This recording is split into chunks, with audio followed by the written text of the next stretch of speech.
eine sehr dicke Fettschicht. Diese kann etwa bis zu 5 cm dick sein.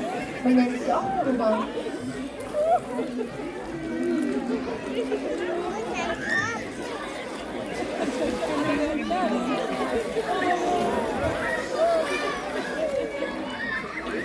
Die Fütterung, die Pflege und das Training mit den Robben erfolgt bei uns durch direkten Kontakt.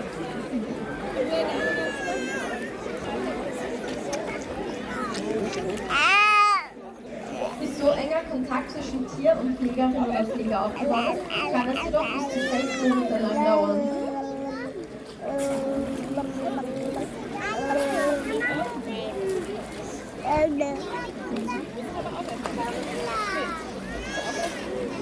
Täglich werden bei den Robben Gesundheitschecks durchgeführt.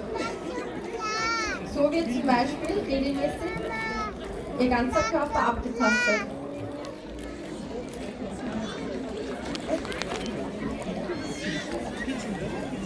Es ist wichtig, diese Gesundheitschecks regelmäßig durchzuführen, damit man immer Bescheid weiß, wie es den Tieren geht.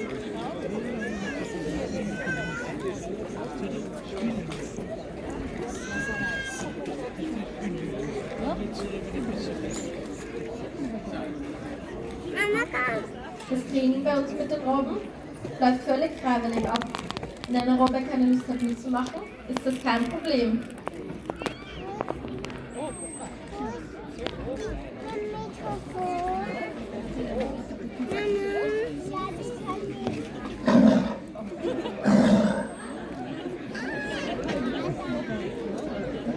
Auf Englisch heißen die Robben auch Sea Lions. Sie können nämlich genauso laut brüllen wie ein Löwe. Zu den täglichen Gesundheitschecks gehören Zeichen wie Maul öffnen und Flosse geben. So, hindi na namin tinapos ang panonood sa pagpapakain sa mga sea lions kasi nga po antok na si Baby Kay. Kaya, punta na kami sa Für aming next. erwünschtes Verhalten bekommen die Robben bei uns eine Belohnung in Form von Fisch. Unerwünschtes Verhalten wird einfach ignoriert. Jetzt kann man sehr gut die Tasshaare vorne an der Schnauze der Robben beobachten. Diese sind sehr wichtig, damit die Tiere auch bei schlechter Sicht im Wasser Nahrung finden können. Yeah, after nun, takbo agad sa playground. Hinayaan ko lang siya dyan na mag-explore at magpagulong-gulong sa sahig. Makikita niyo naman mamaya. Kaya, anak, go lang, anak. Basta happy ka. Wo ist denn die Löse? Wo ist denn die Löse?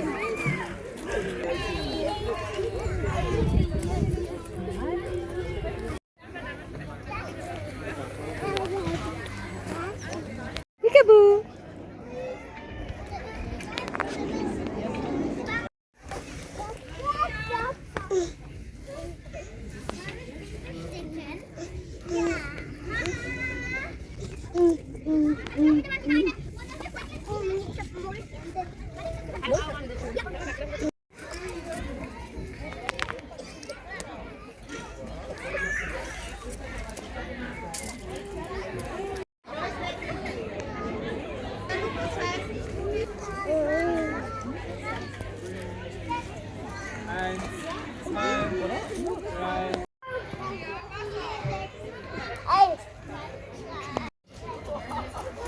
Walking distance lang, makikita natin dito yung mga goats. Pwede silang ipeka at pakainin. Tuwang-tuwa siya dyan din sa black goat. Somewhere in between pa nga dyan, nakikita natin na bigla siyang nalimutan yung tiny stones. Akala niya siguro collection pero dumi pala ng kambing. Buti na lang mabilis ako. Du, Beatrice, den Tagschein hast du verlängert. Ja, ja,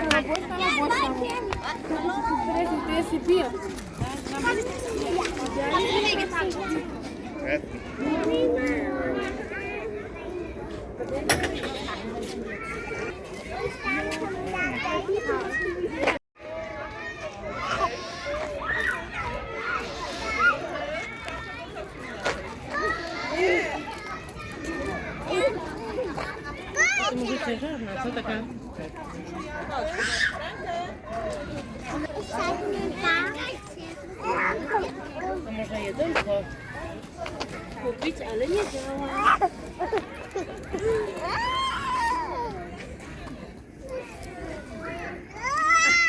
Uważaj tylko, ostrożnie. Nie za szybko. A zobacz, to malutko może być.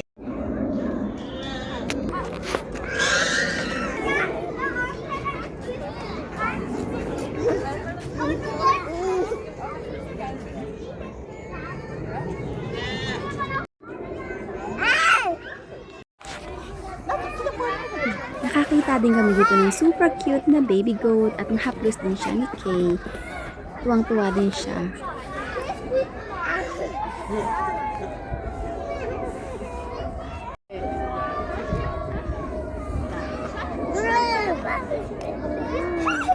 Bago kami umuwi, dumaan kami sa aquarium. Napansin ko lang, ang dilim na ngayon at parang natutulog na yung mga fish. Kaya yung mga snakes na lang muna ang pinanood namin.